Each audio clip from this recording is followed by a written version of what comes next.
What's up, y'all? Tis your boy Dreaded Don here, back again delivering you guys my thoughts and recaps for the Game Awards of 2024. Man, that thing was pretty cool, pretty savvy, man. they had some new releases that they announced that I'm obviously interested in because they look too damn good, right? And then they also had some Game Awards that won their awards, and I was like, wow, you know what? I might as well. I'm interested in checking that game out. So without further ado, man, let's get right on into it. So, starting off with all the new releases that they went ahead and just announced, man. The first one that they announced, Ninja Gaiden Ragebound, man. They essentially just took Ninja Gaiden, turned it into a Metroidvania type game, and then gave it the fluid and the precise parry combat that you really want in a Ninja Gaiden like type game like this. If you have any type of gameplay of Katana Zero, that you might understand what it looks like they're going for here, and I'm excited for it all around, man. Like Ninja Gaiden, to me, essentially was like my first introduction to really hard games that aren't gonna hold your hand when you got difficulty getting ramped up, and then also putting on some of the really fluid parries and the seamless motion to motion combat that you have to actually execute in Katana Zero. I feel like that's the perfect combination to do it in a Ninja Gaiden Ragebound. So I think it's gonna be a phenomenal side-scrolling game that comes out next year. The next one that they announced that I was excited for, man, it ended up being Slay the Spire 2. And I was not expecting a new Slay the Spire, man. I love Slay the Spire and I love Monster Train. Monster Train more. We're not gonna talk about that now. We do need a Monster Train 2, though. We need it. We need a Monster Train. Anyways, they announced Slay the Spire 2, man. And that just gives me even more reason to go back and play the first one. And this second one, man, looks like we got 2 new heroes, we got new trinkets, new items, new cards. Looks like they added more animations, which is gonna be, I love it. I don't know. I love roguelike card building, deck building games, where you can just go through, build your deck, set up, battle other, little NPC enemies that they set up. How strategic can you make your character on your way all the way to the top or to the end of the dungeon? You know what I mean? How far can you really progress your group? Like, I love stuff like that. It's so fun, and it's the same reason why I love Slay the Spire and Monster Train, man. And the fact that we're getting Slay the Spire 2 in 2025, say less, man. Say less. Dave the Diver, man. Oh, Into the Jungle. And this is what I'm saying. This is like when the Game Awards started, in my opinion, kind of like hitting you with stuff that had sequels. They're like, oh, well, look, we're going to have a sequel to this. This is going to be coming out. We're going to also have this. And I like that. It made me really excited. And personally, with Dave the Diver, I made me even more excited. It's a game that me and my wife, we spent hours playing this game together. I'm talking hours. We just sit down on the couch. I'd go out fishing, run the sushi restaurant one day. It'd be her turn the next time. She goes out fishing, runs the sushi restaurant her way that night. You know what I mean? It was just a fun experience for us to both share together. And in my opinion, it really just got me more invested in the game and what the game was about. And it's a phenomenal little indie game. I just can't even really say it's an indie game. It's just a phenomenal little game to get your hands on and play for a good amount of time. And so, just even thinking about a sequel to that coming out, man, I'm excited to play it again. I'm excited to go back and jump back into it, see what I can really go through and flesh out and beat the game this time, because I didn't do it last time. So if you're still playing David Diver, man, you got some more to look forward to. You have some more to look forward to. Now, man, this next one threw me. It threw me for a complete loop. Like it's Shadow Labyrinth, man. It's Shadow Labyrinth, and it's like a dark fantasy side-scrolling Pac-Man horror game. Like I don't know. It was too much of a mix-up and it had too much going on for me not to talk about. It was the one game that like I saw and I was like, what is Bandai doing with this? What's the goal? So I just had to make note of it. It's another one coming, another one that they announced, and so I'm just like, wow. All right, that's all I really have to say about it. I mean, if you see the footage, I mean, hey, listen, if you're interested in Shadow Labyrinth. I'm kind of curious about it. I know I got a buddy who's gonna definitely want to play it, so I'm curious to hear his take about it. I don't know, it's really gonna be up my alley, but nonetheless, it caught my interest. Another one that's more so on a side note, but I just felt like I wanted to mention, obviously, because I do have people in my life that are interested in these as well. So is Tales of the Shire, man. My wife actually was really excited when she saw this one pop up. She was like, man, I've been waiting for a game where I get to play as a hobbit and just have my own little hobbit hole. And after playing Stardew with her and playing a bunch of other survival games, I completely understand how the appeal for Tales of the Shire could be there, you know, especially if it's someone who, you know, like if you have a wife or you have, you know, kids are just getting interested in the Lord of the Rings series. Why not get them into like, hey, have you set up your own little hobbit hole before you go diving into, you know, what is it? Not Morrowind. God, I can't even remember. Shadows of Mordor. There we go. You know, just took a second to register.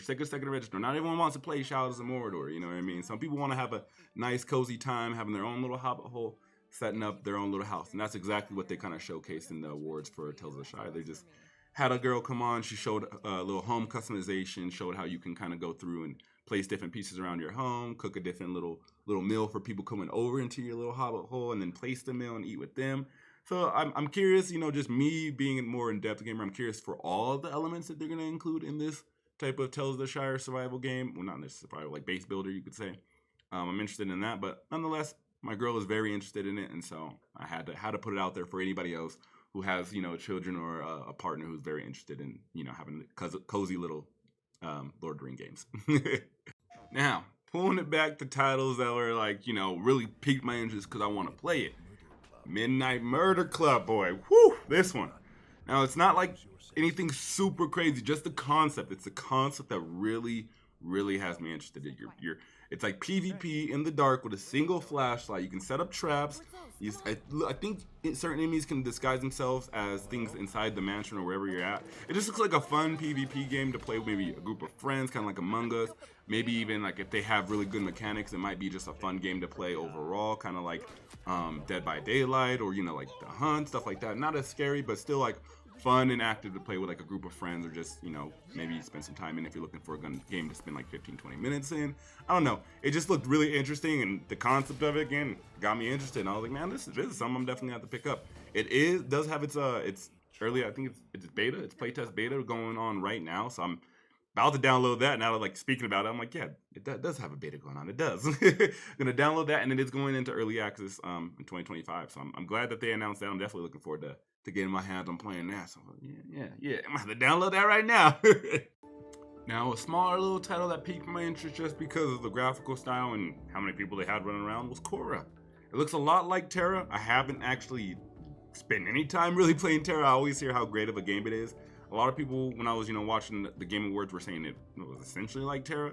So I'm interested in it just because it looked really good. It looked like it had a little bit more graphical, I guess, design and more appeal than Terra does to me. I guess I look at Terra, I'm not like, it's not exactly a game that I would sit and look at. I'm like, this is something that I really want to play and spend a lot of time in.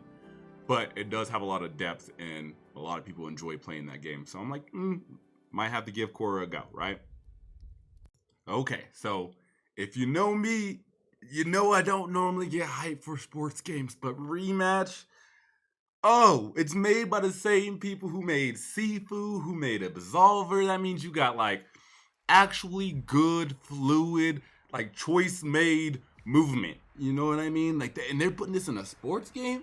Just from what I've seen from the trailer, man, already from what I saw from the trailer, I don't even get hyped for sports games. I really don't. But from what I saw, I was like, man, I gotta get my hands on this. It's just gonna be a fun ass sports game to play, man. Like the movement, the diving, the slide tackles, the goals, everything is gonna be, I don't know. Just looking at this game, and if they put anything from the movement and the custom actions that you can do from Absolver, if you can make your character, like, you can have like custom headbutts, custom slab tackles, you know, you can actually like have precision kicks, so when you have directional kicks, you know, like directional headbutts. Oh man, hey, Rematch is going to be it. It's going to be good. I'm excited. If you can't tell, I'm excited. That's all I gotta say. I'm ready to play some Rematch, and I don't even play sports games like that, man. All right, man. One thing I do gotta do, we're gonna take a stopping point to just talk about Indiana Jones. Listen, I understand he just had they had a new game featuring him, the story all based around Indy, just came out. But leave that old man alone. He needs rest. He needs some peace. They brought him up to stage. He looked like he was about to break down, man. Listen, I understand. I get it. But man, he needed some rest. He needed some help.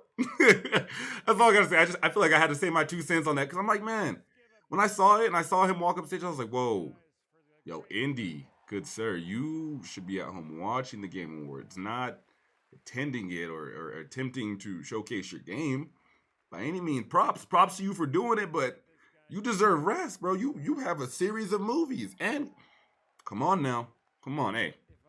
I digress. But Stalder from Waldorf, though, hey, Stalder, I think it's Stalder and Waldorf, man, those two old man Muppet characters, the little side, comedian old man dudes. Hey, listen, those old dudes, those, yeah, that's what you need. You need little Muppet old dudes chiming in, making like hilarious, just bullshit ass jokes about the show. Jeff Keighley was loving it. Everyone in the crowd was loving it. Honestly, yeah, it was good. It was a good little side part. Gotta throw my little rants in every now and then. Hey, listen, I did love Stalder and Waldorf. The comedy was great. Indy should be at home resting. That's all I gotta say. That's it. That's it. Again, I digress. Yeah, speaking of a lot of people, why isn't this theater full, huh? Yeah, we heard you always sell out. Oh, got him. All right, let's keep the show rolling. It's already rolling. Off a cliff. Oh! Yeah, we're here all night, Statler and Waldorf. I don't know what we signed up for. All right. Getting us back on track. To the titles that we're really excited for that release. This next one, oh boy, listen. I know so many of us, when we saw this one come up, we were just like, God damn, it's time. It's true, it's happening, really. And I still have yet to go back and I still need to go through and play through the third one, fully through, get a full fleshed out understanding of the lore. But when I saw this Witcher 4 pop up, and I showed this to my girl has played through The Witcher 3 4 times, both the DLCs twice. She knows this lore like crazy, and she's getting ready to read the books. You know what I mean? The fact that I found out that there were books later, just made it even that much more, like, I don't know, just it threw that hook, cast a hook, and I was the biggest fish in the pond. I'm hooked. You know what I mean? I'm there for it. And seeing what Ciri does in the trailer, seeing what she really means in the story, finding out that she's not essentially finding out, like she essentially is Geralt's daughter. Like, I don't know. It just gave me even more of a reason that I need to go back, play The Witcher 3, get a better understanding. Because when I played it, was like I played it in high school. You know what I mean? I was just like, hey, I'm just trying to play Geralt. He's a monster slayer. That's all I'm really doing. But there's a huge fundamental story behind all of it, and the books encompass it all. And it's really it's really based around Ciri and her elder blood and what she does as a Witcher. And that when I found that out, when my girl started telling me that, I was like, oh shit, hold on. Like Geralt he's really being supported by everyone trying to get to Ciri and find out, like, hey, what's going on with my daughter? What's going on with the most powerful person that's about to be introduced to this series? You know what I mean? So now that we're diving into it and really getting a full understanding what Ciri's been up to, what the world has been up to, what's unfolding in the world, what's really happening. Oh, man. I don't know. My excitement for this is through the fucking roof, man. That's all I got to say. All I got to say, man. And hey, you'll see in the trailer, you see it. It's goodness. It's good. And if the trailer is anything to give what CD Projekt Red has been working on when it comes to this game, I'm going to say none but good. Especially after they just finished everything up on Cyberpunk.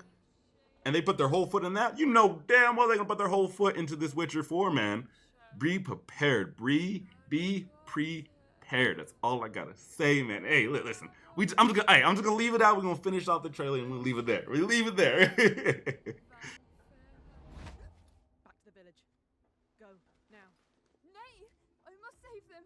Save the village. Save yourself.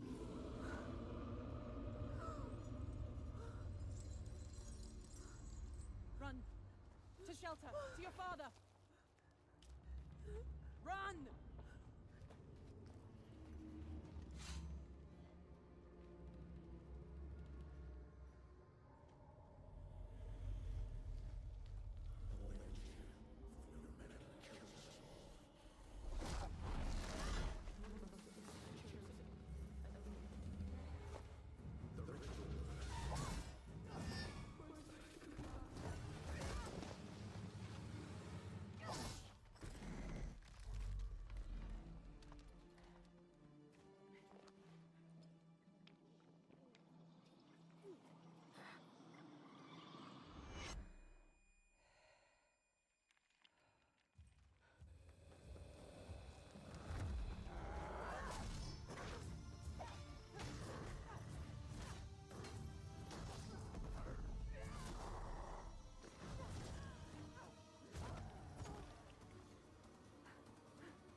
let's go, Siri. Yes, sir. Sorry, I gotta chime in. That's my girl. Hey, Siri, snaps. Hey, sorry for you if I broke your ears. Hey, I had it. Every time I see that battle, I love it. I cannot wait.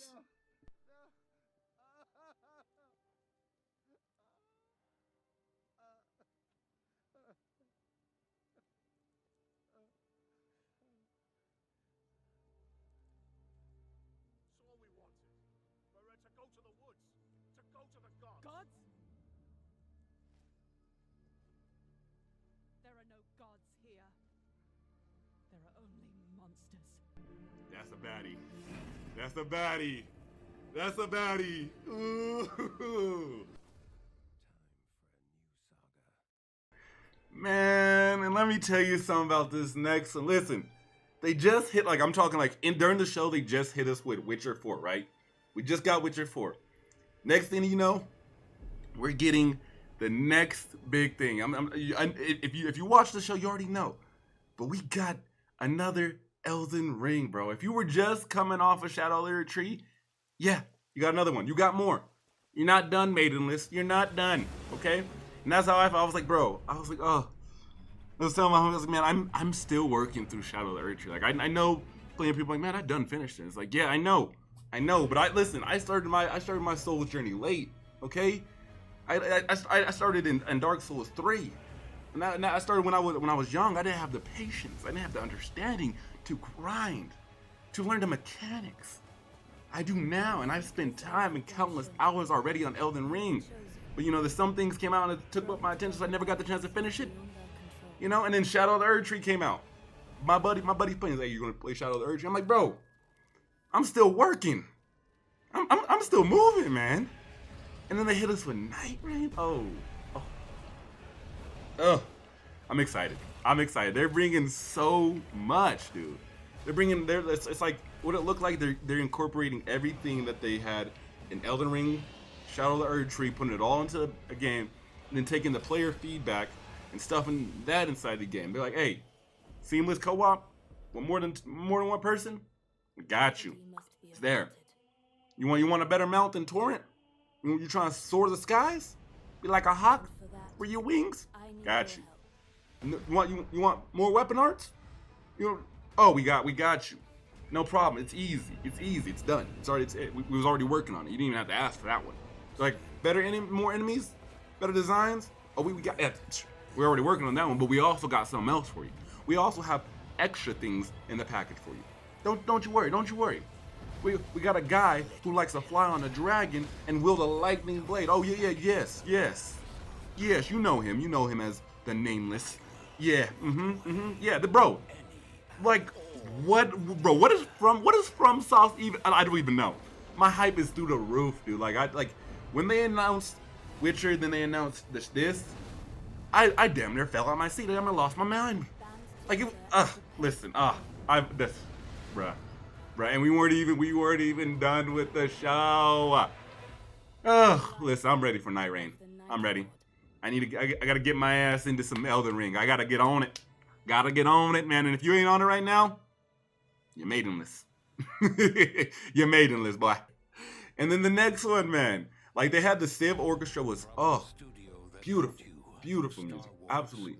We'll have some of that at the end when I do go over the awards. But anyways, the next one right after that. The next one, Outerworlds 2, that's just personal hype for me.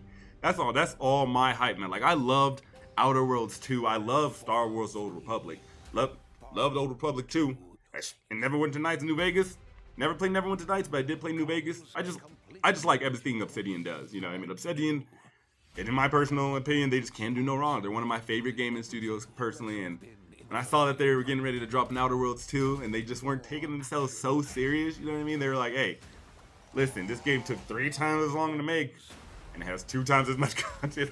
Just everything they're announcing in the trailer, man. Everything you're seeing, it tells them like they're still sticking true to their word. They're still just gonna keep on with their not taking themselves so serious, but also keeping a fleshed out world for you to go and explore and enjoy and be like, man, I'm a space world explorer and a corporate owned space.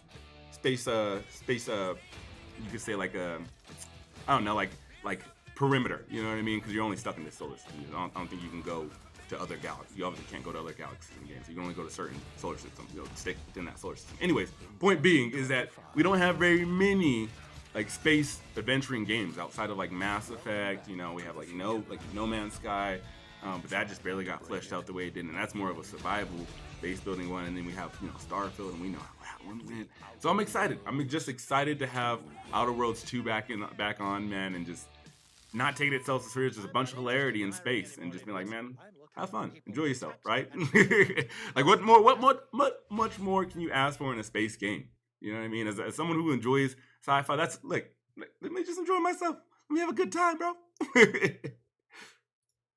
Now, around this point, about halfway through the show, you know what I mean? I was like, okay, there's not too much more they can really bring out that's gonna get me like extremely hyped, right? And then they hit us with this one, and I was like, okay, well, I started getting hyped because of what I thought it was, right? And then you start to get a feel for it, and it's still Hunters, right? And it looks good. I'm not saying it doesn't look good. I'm not saying it doesn't look amazing. Like I'm still gonna play it. I'm still gonna get my hands on it, but I definitely thought we were gonna get a Titanfall 3.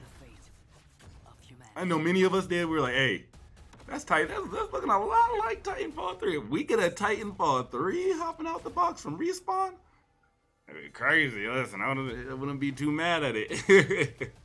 But nonetheless, it wasn't. It was still Hunters, and looks a lot like it. So it looks like they might be picking up what Titanfall left down and be like, hey, look, we can continue this. We can keep pushing forward with the mech mobile suits and be a little bit like better than, like Armor Core, but better than, what is it? I think it's Mech Warrior, or something like that. So I don't see anything reaching up to the levels of Armor Core. After playing Armor Core Rubicon 6, I don't know. But I, nonetheless, still interested, still wanting to try out some Still Hunters. Yeah, it just reminded me so much of Titanfall that I'm like, no, I'm reminiscent. It's one of the ones I want to go back and play. I want to go back and put my hands on. But this one is going into just beta. So when it actually has its full release, who knows? Maybe they actually might spruce up everything, give you more mechs. From what I'm seeing, you got like a crab mech, you have a wolf, you have a Spartan, you look like you have the standard shooter. You also look like you kind of have a sorcerer mech, which seemed kind of bad, you know what I mean? Badass, yeah. But we'll see. Nonetheless, I'm gonna keep Still Hunters on the watch list. And then moving right from Still Hunters, they tried to, like Still Hunters killed my hype just a little bit. I was like, all right, they're done. There's not much they can do. And then Randy Pitchford came out, man, and like I just wanted the game to be announced. Like he just made the beginning part pretty damn cringe. That's all I gotta say. And so when I saw Borderlands, when we started seeing the Borderlands cinematic trailer, god damn, boy, the Iridians, the Cyber Psychos, man, they're at war. Okay, let's go. 4 new heroes as always. Me and my buddy, because I was on the headset talking with him when I was actually watching the Game Awards. I was like, dude, it might be like a completely new Siren. And he was like, well, who they gonna make the Siren? Like, the Siren has to be a female all the time. And from who we had seen, both of those females didn't look like they were Siren worthy. That's all I'm saying. So either the Siren, they found a way to make a male Siren, or they, the Siren isn't in the group anymore. And now we just got 4 new character designs, right? That was pretty badass. Just, again, a bunch of guns for us to go out after, which is always a jammer. It just looks like good old Borderlands, man. Looks like it's gonna be solid. Looks like we got some pod racing in that. You know what I mean? Let's catch a ride.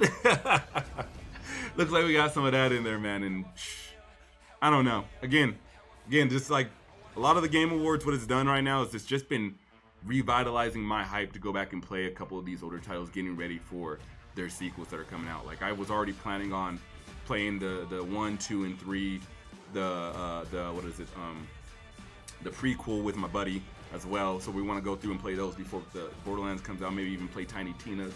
You know what I mean? We'll see. Who knows? But maybe play some. Get ready to play some Borderlands 4. Essentially, get right in the mindset and be like, all right, we know what we're about to get ourselves into. You know what I mean? We're really about to open Pandora's box, baby. So yeah, Borderlands 4. If that one they can announce, and I'm excited for that one as well. Now, the game that came after Borderlands 4, man, is Project Sentry. This one really just caught my eye because it reminded me of like Sleeping Dogs, and then also of a game that I played when I was younger, like true crime New York, and then mixed with like GTA. You know what I mean? Just set in the 19th century. I don't know. The way you're just going around, you're just beating people down, having a daily life. Sometimes at one point in time in the trailer, I think you take your girl out. You know what I mean? It just seems like an older GTA, but with sleeping dogs aesthetic set in the 19th century. You know what I mean? And it's like, hey, I can't be mad at that. Granted, they are gonna have some competition if GTA 6 actually drops in 2025. We'll see about that, right? That might get delayed. Who knows? I'm just kidding. Let's hope not. Let's hope not. It's the most anticipated game of the year, so maybe it gets announced. But Project Century looks like it's gonna be right out there, standing top tier. It's gonna be one of the challengers to either the Yakuza series if they don't really keep up with what they're doing. But I feel like the open worldness and the settings and the aesthetic and the combat and everything that they're gonna probably maybe incorporate. If it's just like taking a girl out and fighting people all day, it's not gonna be that interesting. But if they incorporate a lot more things, like you might be able to change the kimono he's wearing on his back. You know what I mean? You might be able to like customize a few things. All right. I might have to give it a go. Might have to give it a nice little gozer. Now, after they had announced Project Century, I was like, okay, cool. There's another GTA Sleeping Dogs for me to check out. At this point in time, I'm kind of winding down, right? So you're not expecting much for them to announce. Then they reach in that nostalgia bag and they hit you with the boom. That Turok Origins, baby. You know what I mean? And dude, I played so much Turok on the GameCube when I was growing up, man. Like, in my opinion, Turok was the game that got me out of, being fearful of things that I had to kill in games. It was like, okay, you got a dino that's being aggressive on you. You're going to have to shoot it in the face or it's going to hunt you all day. You know what I mean? This is a game that got me into being like, all right, I can play Doom. I can play more aggressive hunting style games. I can play Killing Floor. I can play funner games like that now. And the fact that they're bringing Turok back, man, I'm so interested to see how they go about actually bringing this back and having maybe having a storyline with it. I don't know. Maybe it might just be like a survival based building game. And I wouldn't even be mad at that. If they make Turok a survival based building game, that'd be pretty savvy too. Nonetheless, it's definitely be another one I'm keeping my damn eyes on. Now, man, of course, with new releases comes new updates for games. And Helldivers 2, they went ahead and they announced their next major update. I mean, it's out now. So if you haven't played Helldivers in a while, and you're like, man, they didn't have enough content. They didn't have anything for me to hop into.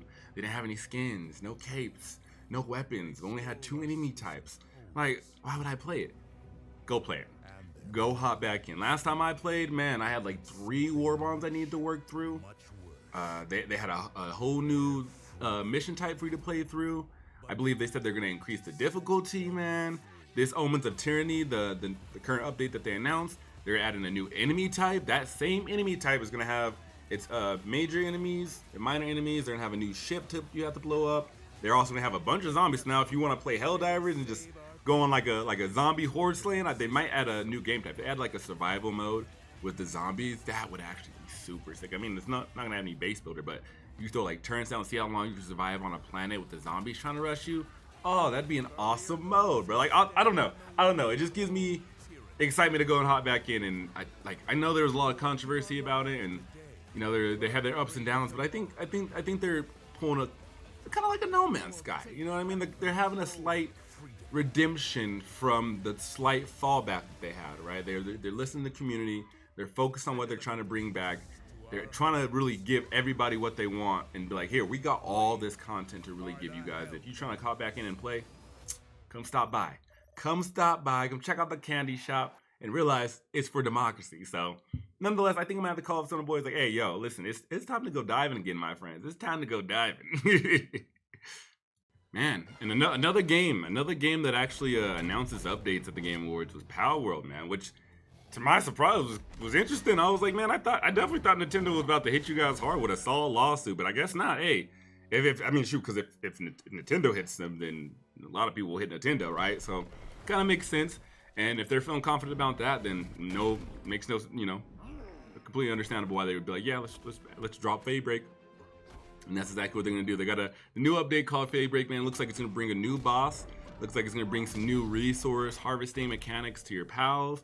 I don't know if the dojos are new. Me and my buddy are actually playing currently right now, so I'm still working my way to a little bit more towards the end game. I'm not even close to end game, but I'm working my way towards there. It takes some time. It takes time to progress, okay? But I'm working my way towards there. So when I get there, We'll see if the dojos are a new thing or a consistent thing, a new thing that they're adding in the update, or a consistent thing that's already in the game now. Nonetheless, looks like they're gonna add new zones. Those new zones look like they're gonna have some pals for you to go and capture, take on, get new resources. Maybe even like a new in-game thing that maybe like something that's happening at the end with that red, like a ritual site looked like. So I don't know. We'll have to see. I'm interested in checking out the game when it actually when it drops December 23rd, which is this month. Shoot, that's right around the corner. That's gonna be here before we know it. But there honestly, what much more am I gonna have to play? You know, outside of me getting prepared for the beginning of next year and maybe the new titles dropping. Might as well hop into some more Palworld, right? After they announced a couple of the updates for Helldivers and Palworld, they went back to announcing a few more of the releases, man. And the one that they announced right after the updates was Onimusha, and I had no idea what Onimusha was when just seeing the trailer. When I first saw the trailer, I was like, oh man, this is Neo. This is Neo 3. Sweet. We getting a new Samurai Souls. You know what I mean? And then I kept watching on, and as I was watching, I saw some people in the comments like, oh, Onimusha.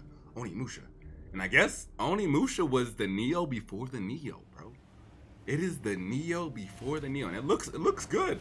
It looks damn good from what I was seeing. Just the combat, the parry, when he parries the giant Oni to the side, that looks pretty savvy. I'm wondering what he does with the red souls. You know what I mean? There's probably some people who are familiar with the mechanics of Onimusha and are understand what everything they're gonna implement in the game. But that's where my curiosity is piqued. I'm like, okay, if it's not Neo, it doesn't have the same mechanics. What game mechanics and what things are gonna implement into this Samurai Souls like game that are really gonna get people to stick around and maybe like take the journey with them.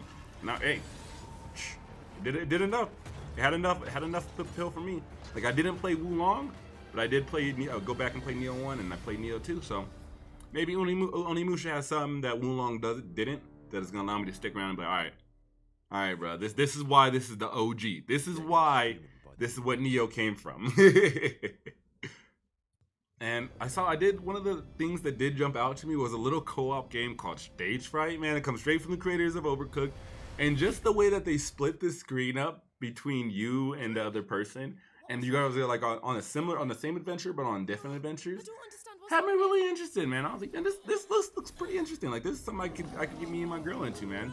And they did introduce a split fiction earlier during the War Troll from the creators of It Takes Two, but me and my girl didn't really like It Takes Two. Like, we didn't really catch on to like the whole why it was so good. You know what I mean? So I think Stage Fright is gonna be a little bit better of a pick for us. You know what I mean? It looks like it's a bit more friendlier.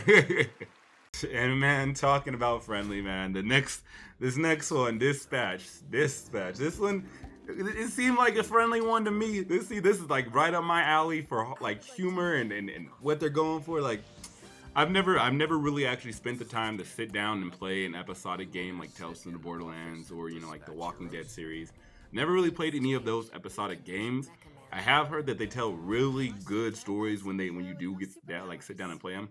The only game that I could even compare to actually being able to sit down and play like an episodic game, I would say, is like Detroit Become Human. Is where I made choices. After making those choices led up to different scenarios or different plot points in the story that allowed me to continue making different choices. I thought that was pretty cool. And after seeing this one, when I first looked at it, I was like, oh man, what are they doing announcing a new show during the Game Awards? What is this, like a prequel to Invincible? You know what I mean? And then after I saw that you could make choices and send heroes out, and you could actually have choice in the dialogue, I was like, okay, this seems like something I could get behind and really have some fun with. You know what I mean? Like, I'm currently playing through a game called Capes, which is a turn-based hero game, and near the end, I've been playing it for a good bit, and after seeing Dispatch, I was like, man, this kind of just seems like it'd go right in line with playing a game like Capes. So I'm gonna go ahead and give it its fair shake as soon as it comes out, man.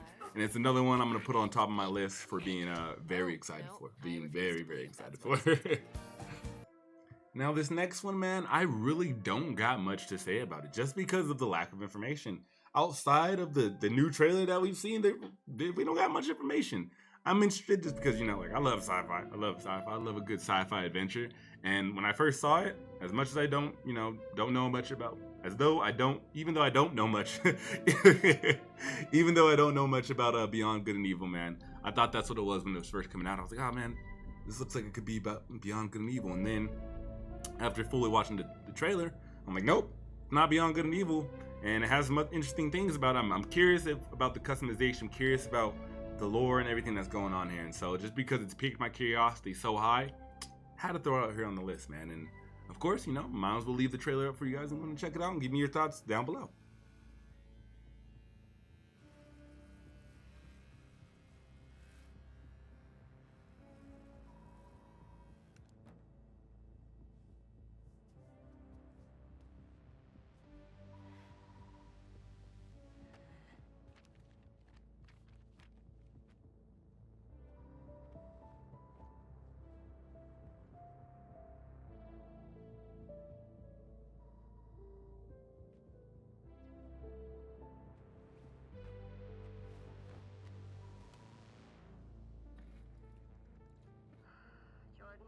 Tell me something good. Well, you're right, it checks out. He's hiding out around the Superior Moon. Excellent. How is that excellent? He's next to fucking Superior. No one has left that planet in over 600 years. Anyone who even flies close to it is never heard from again. Superstitions. No. Superstitions are the crazy rumors about what happened on that planet. These are facts. You worry too much. You know what I worry just the right amount. I say we wait for him to leave, or how about we find a new lead? He's not worth it. I'm wasting my time, aren't I? Can you please claim him? I don't need another hunter swooping in. Who is swooping? No one is crazy enough to go there. He clearly is. He is clearly desperate. And so am I, so claim him, or I will find another agent. Anyone else with all your fucking shit? Okay, alright, you know what? There, you're the boss.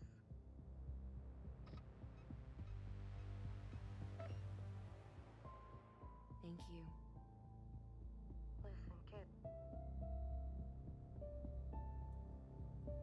I'll see you on the other side.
And with that trailer wrapping up, man, that is going to be my highlights and takeaways from the Game Awards of 2024, man. That thing was, it was smooth. Honestly, I'm really not mad at it. Like, they had a lot of new releases that were pretty solid game updates, man. Just giving us a lot to look forward to in 2025, man. Like, the first quarter of 2025 is about to be jam-packed with some goodies, and then even going into the middle of the year to the end, man. Like, I don't know. It's going to be a good year. It's been a good year for gamers already, and we're just getting more. We're just getting more. Like, it's not stopping.